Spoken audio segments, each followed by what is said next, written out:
suppose I should have gone in for a few minutes, but I just couldn't do it.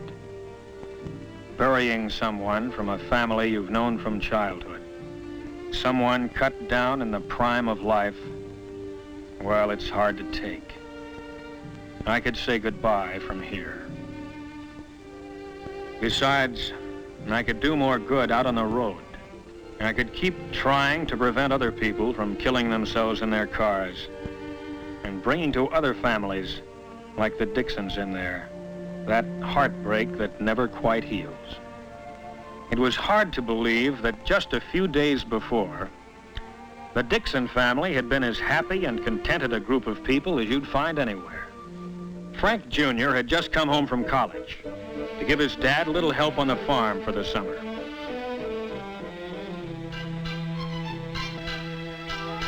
He was a chip off the old block, studying scientific agriculture at school and getting ready to follow in his dad's footsteps.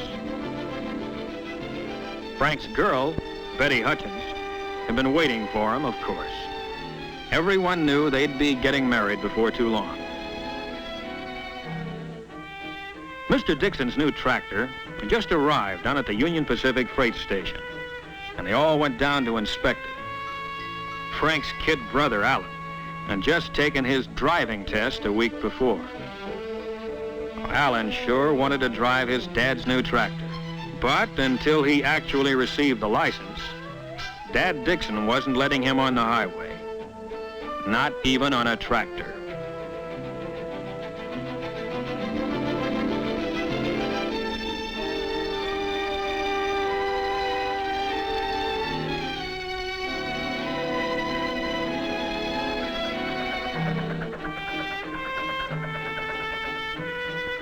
The UP station agent had reminded Frank that the 411 Streamliner was due any minute. And of course, with Betty there, he wasn't taking chances anyway. If everyone was that careful all the time, well, a lot of people in the cemeteries would be alive today. It was the next Monday that Alan Dixon's first driver's license arrived in a noon mail delivery. Boy, was he proud of that license. He couldn't wait to show it to his brother. After all, your first license is sort of a milestone. It means all the roads are now open to you. He was proud of the license, naturally, and just as naturally, wanted to make use of it on any errand that his dad or his mother or his grandfather could think of. The only trouble was, I had to choose that moment to drive in and spoil things. Of course, when you've known a family as long as I'd known the Dixons, they don't treat you as a cop, but as a friend. Well, thanks, Miss Dixon. Looks like you're going to have another Dixon to worry about, Hal. Alan got his driver's license. Oh, is that right? Well, let me see it, would you? You bet. Well, I guess that makes it official. When'd you get it? Just came today. Oh, just today, huh? Why'd I see you out driving on Highway 30 yesterday morning? This is my fault. I let him take the car to go and see his girl. I'm sorry I let him have it. I shouldn't have done it. Alan shouldn't have asked for the car. No, he shouldn't have. Fine way to be starting your driving career. Violation already. I'm sorry. Well, it's only a technical violation. I didn't come here to arrest you, Alan. I knew you'd be getting that license any day now, and I thought this would be a good time to come by and tell you a few of the facts of life about driving before you get started. Now, these are accident reports from my headquarters. Each figure represents someone injured or killed in the state. On city streets, farm roads, highways, and railroad crossings. All the facts and figures are here. Well, some of them you've read about in the papers. Big, spectacular crashes caused by terrific speed, or drunk driving, or some other form of what I call near insanity.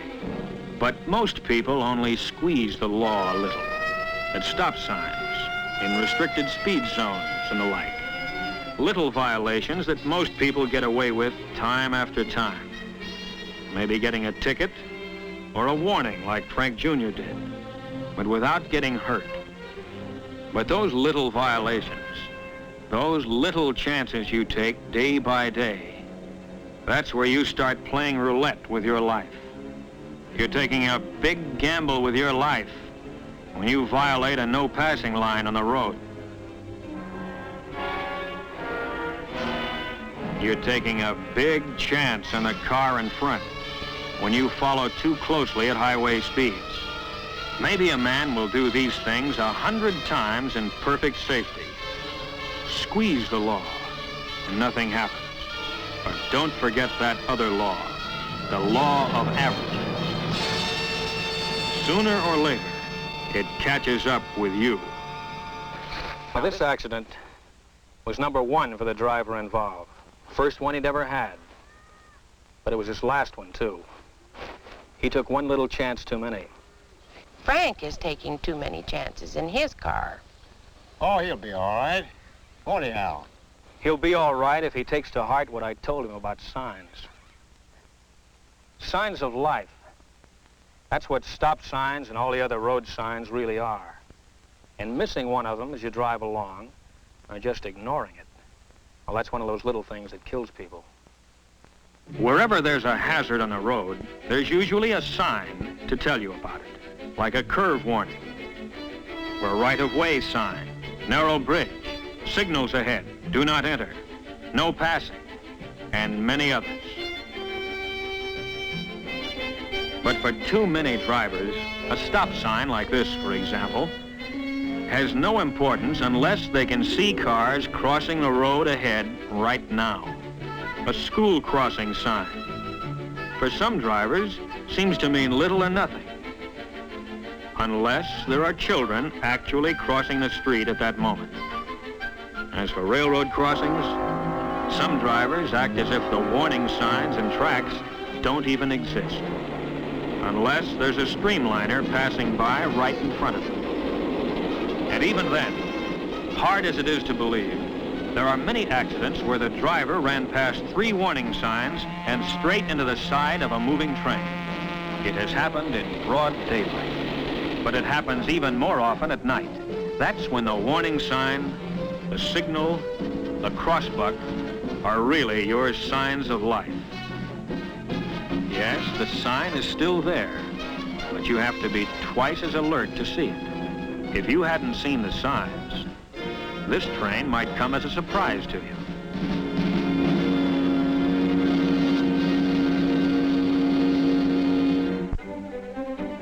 Traffic signs and signals that are so easy to see in the daylight become easier to miss as the sun goes down.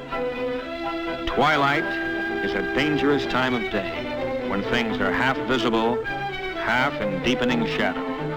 Main Street at night becomes a maze of lights and neon signs, all competing with one another to catch your eye. But where's the traffic signal? Oh, there it is, almost lost against the other lights beyond. Even the blinking red light of the railroad wigwag is hard to pick out sometimes. But night or day, these are your signs of life, whose purpose is to keep you alive. It's a strange thing, but some people actually resent traffic signs and traffic laws. How come? Cramps their style. They figure rules are for the other fellow, not for good drivers like themselves. Here's one like that. Robert Bainbridge. Bainbridge? From Meridian High? Yeah. Oh, I know him. I ran against him on the track team.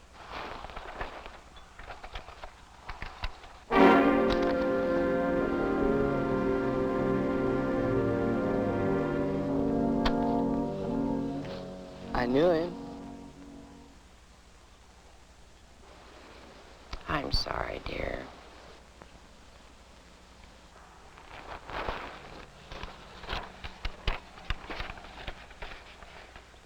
Robert Bainbridge, age 17. Occupation, student. Place of accident, Lone Tree Road near Meridian. Date, June 2nd. Time, 4:17. Weather clear and dry.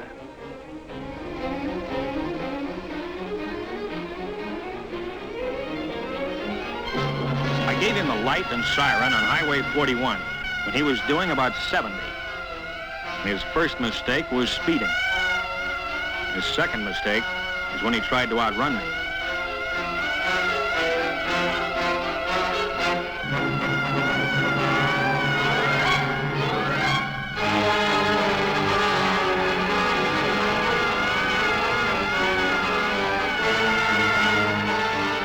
Then he turned off into Lone Tree Road. That was his third mistake. I didn't chase him on that gravel road. I didn't want him to keep up that speed on such a treacherous footing. I just followed along without the flasher or siren, hoping he'd realize what he was doing before it was too late. I lost sight of him around a turn. He took it way too fast for gravel.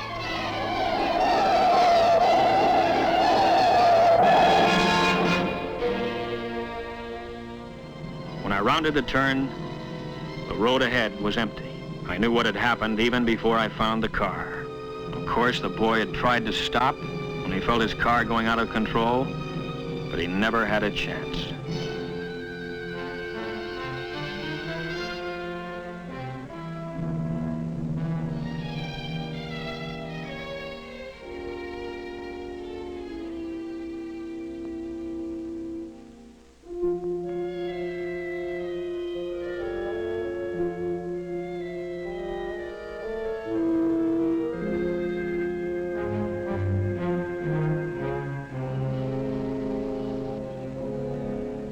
I can't understand it. Why did he do it?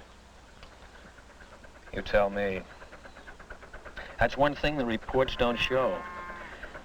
Why people do things with a car that make no sense at all. Well, I guess a young fellow in a car figures he's quick enough to save himself. Quick enough? If a human body could match a machine. When you get to be my age, you slow down. Well, you can remember the old days, can't you, Mr. Dixon? Yep. When a tandem bicycle wasn't just a showpiece for an old-timers' day celebration, but a real, honest-to-goodness means of transportation. Sometimes we forget that there are plenty of people on our highways today who grew up in that horse and buggy age. Those narrow, two-lane country roads that used to be so quiet, peaceful, are now several lanes of high-speed traffic. The roads that used to wind gently around the hills now slice through mountains with nothing to slow you down. And many a rail crossing that stopped you in the old days is now a high-speed underpass or overpass. Everything in the world of transportation has improved. Everything except the drivers. We still have to use the same old equipment. Our eyes and ears and reflexes. They haven't improved a bit. No, they haven't. When I was a kid, I run 100 yards in 11 seconds. Yeah, it used to run me down in about 3 jumps. No gaff? 11 flat. That's faster than I ever run it in. Well, point is, Alan, you have to face a much greater danger on the road than your grandfather did, with no better equipment. No better personal equipment, that is. Oh, the highways and the cars are better and faster, of course, and that's where the danger is. Yes, danger. Even with sensible, safe-driving people on a highway as smooth as silk, with no traffic lights and no intersections to worry about. You might wonder, where is the danger we keep talking about? Well, here's one danger: fatigue. On long trips, fatigue is a big hazard. You should stop at least once every hour. Get out, stretch your legs, get those cobwebs out of your head. Weariness slows down your reactions, and at 60 miles an hour or better, you can't afford it.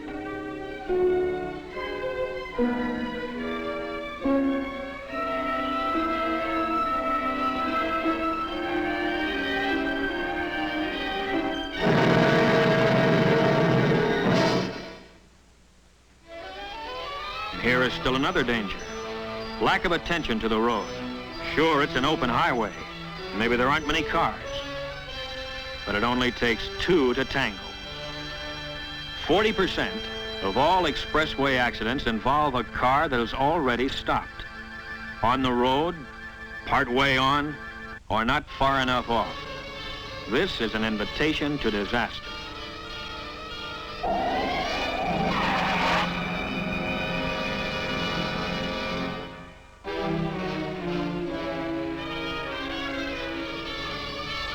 Here is another hazard of our superhighways that we patrolmen see all too often. Every time you have to hit your brakes hard, ask yourself, why weren't you ready for the danger that suddenly developed? The parked car that suddenly pulls out without looking is always sudden, of course, and always surprising. The man who decides at the last moment to make a turn. The entering car that fails to yield the right of way. Well, sure, the other fellow's often wrong, and if he causes a crash, it's all his fault. But you may be dead just the same. In a lot of accidents, it's pretty hard to tell just who is to blame, isn't it, Hal? Impossible to tell sometimes. But there's one kind of accident where there's never a single doubt. What's that? At a railroad crossing. Yep, the train sure has the right of way. You know, the railroad's been here for almost 4 generations. Every farm family in these parts uses the railroad to ship their crops. We all like to ride the trains. But why is it so many people don't see the trains at the crossings? It seems impossible that anyone could fail to see or hear a train in motion. The locomotive is certainly big enough, and the train of cars behind it may be as much as a mile long. And yet, many people who have lived through a crossing accident will say, where did the train come from? I never saw it until it was right on top of me. Where did it come from? Well, it came on the rails. It couldn't come from anywhere else. But if you paid no attention to the signs, didn't look, and didn't listen, then to you it came out of nowhere. An approaching train starts the signal while it is still some distance away. Never try to guess how far away. Don't guess at all. And don't be impatient, because the train's coming and it can't stop.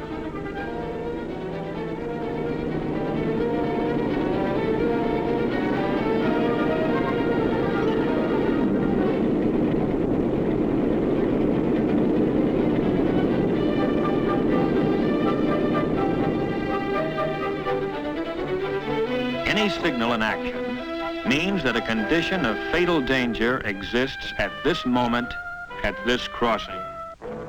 Maybe the last train you waited for was a slow freight and took several minutes to cross. But the next one may be a fast freight, highballing to the coast on a tight schedule.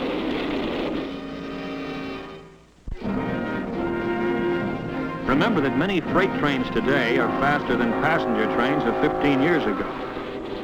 Many crossings have more than one set of tracks, each one a separate hazard. When you cross, make sure all tracks are clear. Yes, don't let a double track double-cross you. Stop, look, and listen, the crossbuck says. All right, let's listen. As this train approaches, let's see how close it comes before we hear it.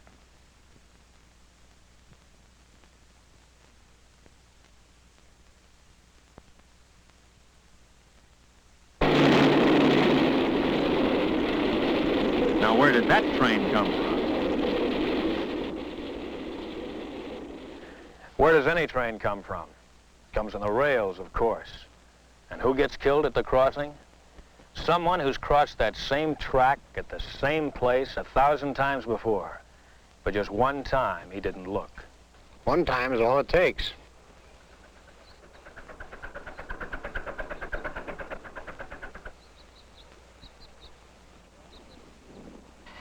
Please speak to Frank about his driving. It worries me. Okay, I will. I'll do it tonight. I surrender, Hal. I give up. What's the charge? No charge, Frank. I'm just giving Alan some free advice now that he's a licensed driver. Boy, I remember that advice you gave me the other day at the stop sign. Well, you keep it in mind. I will. Dad, can I take the car into town now? Okay, Alan, go ahead. But take it easy. Oh, I'll be real careful. Goodbye. He'll be all right. Look at the guy go. Hey, maybe we better go along with him, make sure he gets there all right. Okay, buy me soda. Okay, fine. Goodbye, everybody. Bye.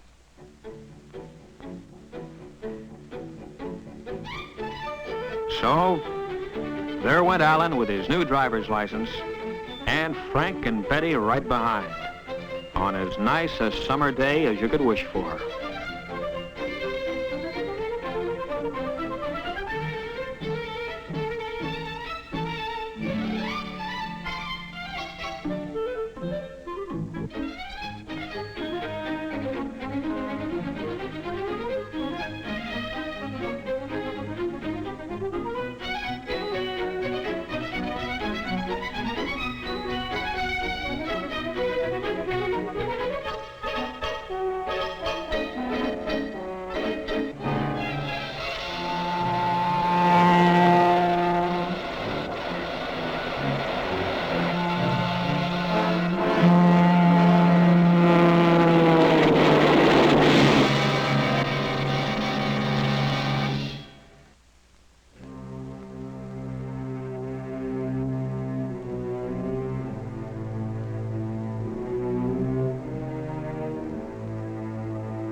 Why don't they look, Ralph?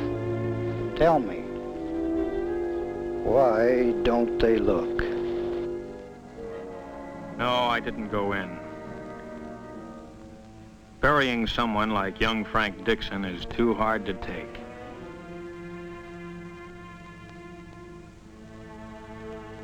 My place was out on the road.